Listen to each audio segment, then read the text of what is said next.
Aleke olkabi malta tetu kana boletin kenya arkisi milisi rajiti ukubani mo menu tinta katasa እህታችን ምን ሆና ነው ግራ ተቆራጠው በሽታ ነው በምንድን ነው ብየዋለሁ የሚነግረኝ ነገር ነገራችኋለሁ እሺ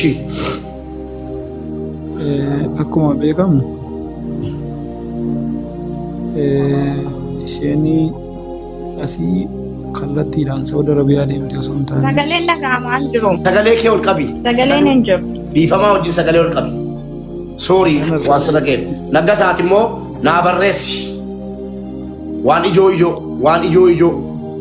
Fakkeenyaaf ji'a sadii reebuutti jedheera barreessi ji'a sadii maqaasii barreessi.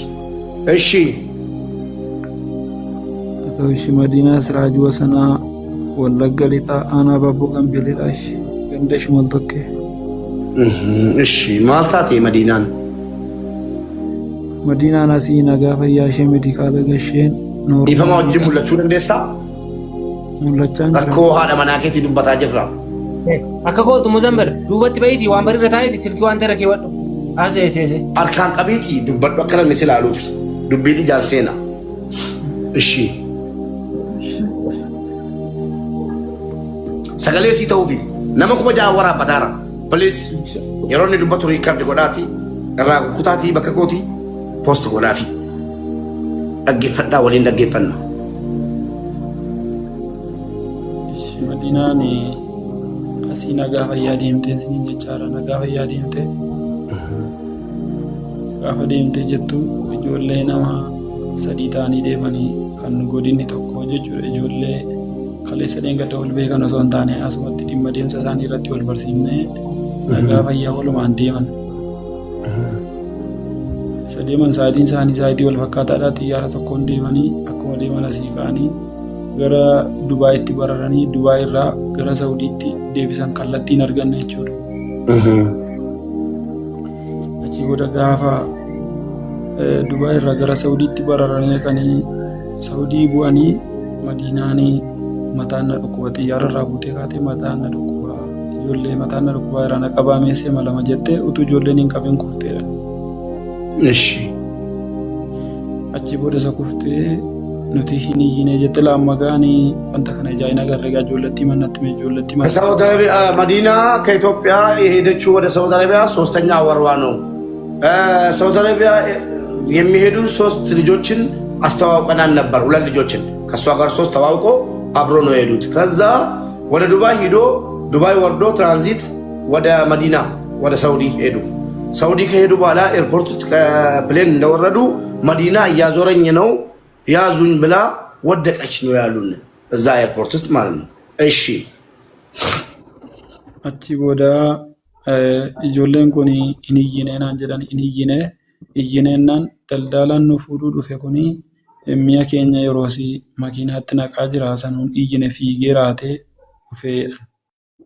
Achi booda maanni maal taate jennaan mataan na dhukkuba jettee maraattee kuftee jennee matii jennee gadi jennee bakka wasa setteemuuf gadhiiftee dhuma akkuma du'aatti kufteedha. Kana booda namichi kun dhufee ijoolleen bishaanitti nannee gaafa lafaa ol fuunu isheen hin dubbattu makiinaa manni ittiin nu fuudhuu dhufe kana keessa buufnee hospitaala xiqqootu jira achi safara sanaa jedhan achumaan hospitaala sanatti geesse daldaalaan kun gaafa geesse jedhu dookteriin achi keessaa yaalu dhibee mucaa kanaa ulfaataadha. Wanti hin dhufte maashiin kun makiinaan balaa tasaa ittiin nama fuutu dhufte ageessituu hospitaala guddaa alqaasii. Ambulaansii ishii. Ambulaansii jechuudhaan yaadi kiyyallee qabamaa waan ta'eef waan ati hammanatti himtullee eegernaan galu beektaa. Ishii. Kana booda ambulaansiin dhuftee fuutee magaalaa alqaasiin Bureedaa jedhamu kanatti geessitee jedhan. Ijoolleen suni bakka sana booda lammata nagarree daldaalaan kuni gara biirootti nu deebisee lammata Madiinaa wajjin waliin agarree jedhan isaan gaa waan isaan irraa dhaga'e kanumaa isin jechuu barbaadeeti. ከዛ በኋላ ሳውዲ አረቢያ ኤርፖርት ከገባች በኋላ ሁለት ጓደኞቿ እያዩ ራሴን እያለች ወድቃ እንደ ሞተ ሰው ስትሆን ጮህን። ከዛ ኤጀንሲው መጥቶ በመኪናው ወስዶ የሆነ ሐኪም ቤት አስገባት። ሐኪም ቤቱ አይቷት ከባድ በሽታ አላት እቺ ልጅ ብሎ በአምቡላንስ ወደ ሌላ ሐኪም ቤት ወሰዷት። ከዛ በኋላ የተፈጠረውን ነገር አናውቅም። Nagaa fi araarri waaqayyoo bakka jirtanitti hunduma keessaniifuu habaay'atu isiniin jecha piliis namoonni viidiyoo kana argitanii akka amantaa keessanitti adaraa waaqayyoo adaraa rabbii biraan darbin rabbiin sin qabe hunduma keessaniyyuu jechuudha. Obboleettiin keenya suura ishee argitan kuni Madiinaa Siraaj jedhamti bakki dhaloota isheetii Wallaggadha. Wallagga keessaa eessa akka ta'e garuu hin himannee jechuudha. Mucayyoon kun jechuudha erga gara Saudi Arabiyaatti imalteetii reefuu ji'a sadiidha jechuudha. Haa ta'uyyuu malee maaliif akka lukti kiyya narraa cite hin beeku. Lukti kiyya narraa citee tananii hospitaala keessa jira jettee achi keessatti gatamtee jirti jechuudha. Hospitaala keessatti lukti ishee lamaan irraa citeetu hospitaala keessatti gatamtee jirti waan ta'eef yeroo ammaa kana maaloo ya Oromoo na cinaa dhaabadhaatii na gargaaraatii biyya kiyyatti maatii kiyyatti nagashaa siniin jettee sinitti bo'aa jirti waan ta'eef namni viidiyoo kana argitan biraan darbiina hospitaali isheen keessa jirtu Jiddaa hospitaalii keessa jirti jedhanii kanaafiyyuu jechuudha hundi keessaniyyuu Madiinaa Siraaj bira akka dhaabattanii akka sheer koppilinkii gochuudhaanii namoota ishee gargaaruu danda'an biraan akka nuu geessanii siniin jechuun barbaada. Obboleettiin kun akkuma nama kamiyyuu hojjedheen of jijjiiraa jettee biyyaa baate haa ta'u erga biyyaa baate reefuu ji'a sadii lukti isheetii lamaanuu irraa citee jira jechuudha. Yeroo ammaa kana waaqni kan akkasii nu oolchu waan inni nagaan nu baase nagaan nu galchuun siniin jedha. Nagaan waaqayyoo siniif baay'atu gaayis jirtu miti. Ani jira meesti viidiyoo kana biraan darbiina daraa rabbiisti biraan darbiina.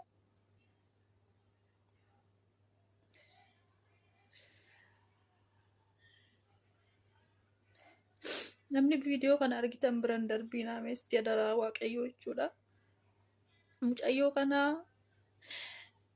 erga gara Saudii deemtee reefuu Roomadaana keessa reefuu jechuudha.